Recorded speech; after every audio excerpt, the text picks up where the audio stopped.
ആസാദ് കാശ്മീർ എന്ന ഭാഗം പാക് അധീന കാശ്മീർ എന്നാക്കി തിരുത്തി NCERT. +2 പൊളിറ്റിക്കൽ സയൻസ് പുസ്തകത്തിലായിരുന്നു ആസാദ് കാശ്മീർ പരാമർശം. വിവാദമായതോടെയാണ് തിരുത്ത്. അനൂപ് ദാസ് വിവരങ്ങളുമായി ജലീലിൽ നിന്ന് ചേരുകയാണ്. അനൂപ്, NCERT പാഠഭാഗങ്ങളുമായി ബന്ധപ്പെട്ട വിവാദങ്ങൾ തുടരുകയാണ്. ഇവിടെ KT ജലീലിന്റെ അടക്കം ഈ ആസാദ് കാശ്മീർ പരാമർശം വലിയ വിവാദങ്ങൾക്ക് ഒരു സമയത്തും കാരണമായത് അനൂപിന് ഓർമ്മയുണ്ടാകുമല്ലോ. ഇപ്പോൾ ഈ തിരുത്ത് എന്തുകൊണ്ടാണ്?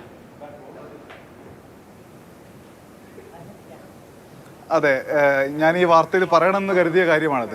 അത് ആസാദ് കാശ്മീർ എന്ന ഒരു പരാമർശം 12ാം ക്ലാസ്സിലെ പൊളിറ്റിക്കൽ സയൻസ് പാഠപുസ്തകത്തിലുള്ള ഒരു ഭാഗത്തിലാണ് വന്നത്. അത് ആസാദ് കാശ്മീർ എന്ന് പൊതുവേ നമ്മൾ ഇന്ത്യയിൽ ഉപയോഗിക്കാറില്ല. പാകിസ്ഥാൻ ആളുകൾ ഉപയോഗിക്കുന്നതാണ്, പാകിസ്ഥാനിൽ ആളുകൾ ഉപയോഗിക്കുന്നതാണ്. പാക് അധീന കാശ്മീർ എന്നാണ് ഇന്ത്യയിൽ പൊതുവെ ഔദ്യോഗികമായ രേഖകളിലെല്ലാം ഉപയോഗിച്ചുകൊണ്ടിരുന്നത്.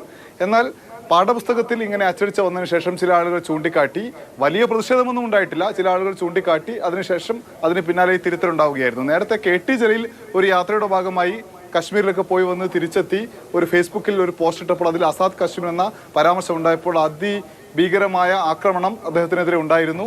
BJP നേതാക്കളും ചില അഭിഭാഷകരും പരാതി നൽകി കേസെടുക്കുന്ന അവസ്ഥ വരെ ഉണ്ടായിരുന്നു. എന്നാൽ ഇതിൽ അങ്ങനെ പരാതി നൽകലും കേസെടുക്കലും ഒന്നും ഉണ്ടായിട്ടില്ല, തിരുത്തി കഴിഞ്ഞു.